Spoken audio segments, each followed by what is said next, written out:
Welcome to I dream. It's me Anusha Kumal. ఇవాళ మన guest professor and motivational speaker Anitha garu వారితో మాట్లాడదాం. నమస్తే అండి. నమస్కారం. యూజువల్గా మనం సోషల్ మీడియాలో చాలా చిన్న స్థాయి నుంచి పెద్ద స్థాయికి ఎదిగిన వాళ్ళు, సామాన్యులు సైతం సెలబ్రిటీలు అవడం మంచి విషయమే అది.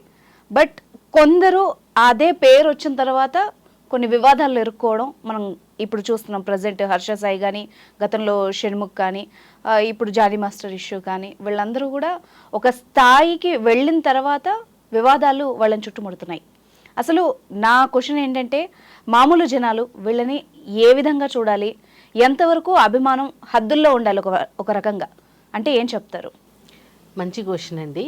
ఇవాళ ఐ థింక్ చాలామంది సెలబ్రిటీస్ కూడా ఈ ఇష్యూ గురించి రేస్ చేశారు చాలా సందర్భాల్లో కూడా.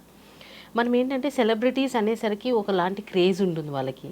వాళ్ళు చేసే ప్రతి దానిని మనం ఇమిటేట్ చేయడం అనే ఒక స్వభావం ఉంటుంది. అవును, సినిమాలను చూసి ఇమిటేట్ చేసి చాలామంది ఆపదలు తెచ్చుకున్న సందర్భాలు కూడా ఉంది. అసలు వాళ్ళు సినిమాలో చేసేటప్పుడు వాళ్ళకి ఎంతో మంది సపోర్ట్ ఉండి గైడెన్స్ చేస్తూ కొన్ని స్టంట్స్ చేస్తారు. మామూలు వ్యక్తులు వాళ్ళని ఇమిటేట్ చేయాలన్న ఉద్దేశంతో యూట్యూబ్లో వీడియోలు పెట్టుకొని పాపులర్ అవ్వాలన్న ఉద్దేశంతో ఎటువంటి ప్రొటెక్షన్ లేకుండా చేసుకొని ప్రాణాలు పోగొట్టుకున్న సందర్భాలు కూడా చాలా ఉన్నాయి. అయితే ఈ మధ్య ఎక్కువగా ట్రెండీగా జరుగుతుంది ఏంటంటే, చిన్న చిన్న సామాన్యులు కూడా సెలబ్రిటీ స్టేటస్, ఇన్ఫ్లుయెన్సర్స్ అని ఒక కాన్సెప్ట్ వచ్చింది. సో ఈ ఇన్ఫ్లుయెన్సర్స్ అన్న కాన్సెప్ట్లో ఏమవుతుందంటే, వీళ్ళు మేబీ బిగ్ బాస్ లాంటి షోలలో పాపులర్ అయిన షణ్ముఖ్ కానివ్వండి, లేదంటే వేరే సోషల్ మీడియా ప్లాట్ఫామ్స్ ద్వారా పాపులర్ అయిన హర్ష సాయి లాంటి వాళ్ళు కానివ్వండి, బాగా ఒక రోల్ మోడల్స్ లాగా అయిపోతున్నారు చాలామంది యూత్కి. Because one thing is they're young, same age group లో ఉంటున్నారు, చాలా అగ్రెసివ్ గా మాట్లాడగలరు, అట్రాక్ట్ చేయగలరు. వాళ్ళు ఏది చేసినా వీళ్ళు వెంటనే అటెన్షన్ గ్రాబ్ అయిపోతుంటుంది. పిల్లలు వీటన్నిటిని మోటివేషన్ గా తీసేసుకుంటున్నారు. ఈ కాలం జనరేషన్ పిల్లలు, చాలా మంది పెద్దవాళ్ళు కూడా ఫాలో అవుతున్నారు వాళ్ళని. వాళ్ళు అక్కడిక్కడ గుర్తుపెట్టుకోవాల్సింది ఏంటంటే, మనం ఎవరినైనా అభిమానిస్తుంటే ఆ అభిమానిస్తున్న వ్యక్తి ఎంతవరకు నిజ జీవితంలో కూడా అభిమానించదగ్గ వ్యక్తి అనేది ఆలోచించాలి. ఓకే, అది కూడా ఆలోచించాల్సింది ఎందుకు అని అంటే, తెర మీద ఎవరైనా ఎన్నైనా యాక్ట్ చేయగలరండి. అవును, ప్రాక్టికాలిటీ మళ్ళీ వేరు కదా, వేరు కదా. ఇప్పుడు అన్ని ఇన్సిడెంట్స్ మీరు ఒకసారి రివైండ్ చేసుకొని చూడండి. స్క్రీన్ మీద వాళ్ళు చాలా పాపులర్, చాలా ఇన్స్పైరింగ్, కానీ పర్సనల్ లైఫ్ లో డిజాస్టర్స్ కదా. అంటే వాళ్ళు ఎవరు రియల్ హీరో అండి? ఎవరైతే తమ పర్సనల్ లైఫ్ని ప్రొఫెషనల్ లైఫ్ని బ్యాలెన్స్ చేయగలరు. వాళ్ళు ఏమి అనుభవిస్తున్నారో పైన చూపించడం కూడా అదే అవ్వాలి. ఇప్పుడు సినిమాలో అనుకోండి, ఒక కథ కాబట్టి దాని ప్రకారంగా యాక్ట్ చేస్తారు, దాన్ని మనం ఏం అనలేము. ఇప్పుడు విలన్ రియల్ లైఫ్లో కూడా విలన్ ఉండాలా అని అనడానికి లేదు, ఎందుకంటే క్యారెక్టర్ అది. కానీ ఇట్లాంటి సోషల్ మీడియా ప్లాట్ఫామ్స్లో ఏం చేస్తున్నారంటే, జనాలకు చూపించడం కోసము చారిటీ పేరు మీద మేము సేవ చేస్తున్నాము, ఓకే మేము చాలా మంచి వాళ్ళము, మంచి మాటలు చెప్తారు, మీకు తీయగా విషయాలను ఎక్స్ప్లెయిన్ చేస్తారు, మిమ్మల్ని అట్రాక్ట్ చేస్తారు. కానీ వాళ్ళ పర్సనల్ లైఫ్లో వాళ్ళు పెద్ద రౌడీ టైప్ ఆఫ్ బిహేవియర్ అయి ఉండొచ్చు. వాళ్ళు ఎవరిని ఎలా హెరాస్ చేస్తున్నారు. ఇప్పుడు వచ్చిన కేసులో కూడా అదే. ఇప్పుడు పైకి చెప్పడానికి మంచి డాన్స్ మాస్టర్, కానీ వెనకాల జరిగిన కేసు ఏంటి? Rape case. సో వాళ్ళ పర్సనల్ లైఫ్లో అటాచ్ అయిన వ్యక్తులతో వీళ్ళ రిలేషన్ ఎలా ఉందనేది మీకు తెలీదు, నాకు తెలీదు. అవును, అభిమానించడానికి మితిమీరిన అభిమానం మీరు పెంచుకుంటే, వాళ్ళ పర్సనల్ లైఫ్లో ఇలాంటి విషయాలు జరిగినప్పుడు మీకేమైపోతుందంటే, అరే ఎవరిని నమ్మాలి ఎవరిని నమ్మకూడదు అన్న ఒక కన్ఫ్యూజన్ యూత్లో ఏర్పడిపోతుంది. సో అభిమానానికి ఒక హద్దు ఉండాలి. వాళ్ళు కూడా మనలాంటి మనుషులే అని ఒక ఆలోచన ఉండాలి.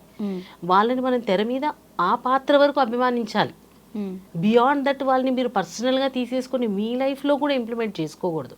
అప్పుడు ఏమైపోతుందంటే, మీకున్న ఓన్ ఐడెంటిటీని మీరు వదిలేసి ఎవరో ఫేక్ ఐడెంటిటీని మీరు తీసుకోవడం కాకుండా, రేపు ఇలాంటి సంఘటనలు జరిగితే అచ్చా ఆయన చేస్తే తప్పు లేదుగా నేను చేస్తే ఎందుకు తప్పు అనుకొని పిల్లలు రేపు ఇవన్నీ కూడా తీసుకోవచ్చు. ఓకే కదండి. వాళ్ళ మీద సెలబ్రిటీస్ కూడా వాళ్ళు ఒక సెలబ్రిటీ స్టేటస్ సాధించిన తర్వాత పబ్లిక్ ప్లాట్ఫామ్స్లో ఎలా బిహేవ్ చేస్తారో బాగా తెలుసుకొని బిహేవ్ చేయాలండి. ఎందుకంటే మీకు తెలియకుండానే మీరు కొన్ని లక్షల మందిని ఇన్ఫ్లుయెన్స్ చేస్తున్నారు. అవును, మీ ఒక మాట, ఒక పదము, ఒక బిహేవియర్ కొన్ని కోట్ల లక్షల మందిని ఇన్ఫ్లుయెన్స్ చేసేస్తారు. అదొక మంచి పద్ధతిలో అయితే పర్వాలేదు, ఏదన్నా వివాదం లేకపోతే ఇలా అన్నప్పుడు చాలా డ్యామేజ్ చేస్తుంది. అంటే మీరు సినిమాలు కమర్షియల్ పర్పస్ కోసం, మీ ప్రొఫెషనల్ లైఫ్ కోసం చేస్తున్నారు అనుకుంటారు, కానీ అది మాలాంటి చాలా మంది వ్యక్తులకి ఒక ఆదర్శం కదా. అభిమానించే వాళ్ళని మీరు మీరు వాళ్ళ దగ్గరికి వెళ్ళకుండానే వాళ్ళు మార్చగలిగే సాధనం.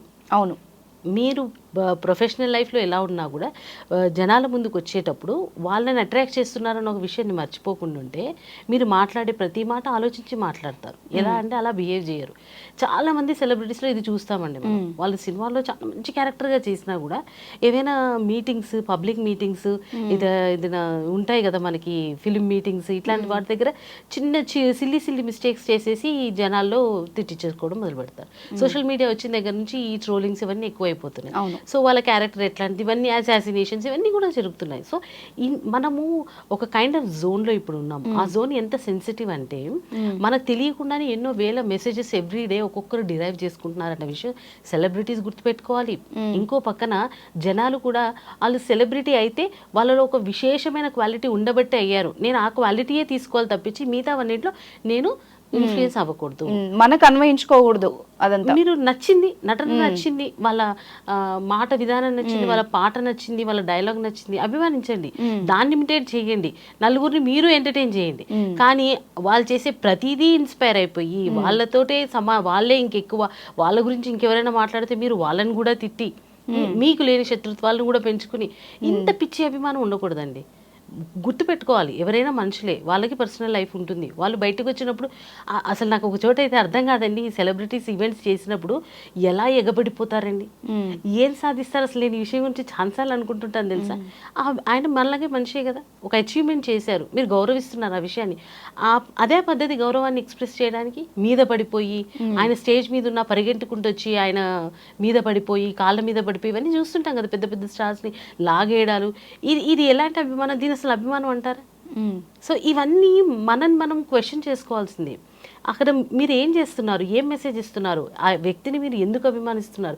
అభిమాని అంటే మనం అభిమానించిన వ్యక్తి ఇంకా ఎదగాలన్నట్టుగా చూడాలి తప్పించి ఇట్లాంటివన్నీ చేసి వాళ్ళని ఇబ్బంది పెట్టి, వాళ్ళని మనం చూస్తే అరిచేలాగా, వాళ్ళు మనం చూస్తే వాళ్ళ సెక్యూరిటీ వాళ్ళు మనం తోసేసేలాగా, ఇది అభిమానం అనిపించుకోదండి, దాన్ని పిచ్చే అంటారు.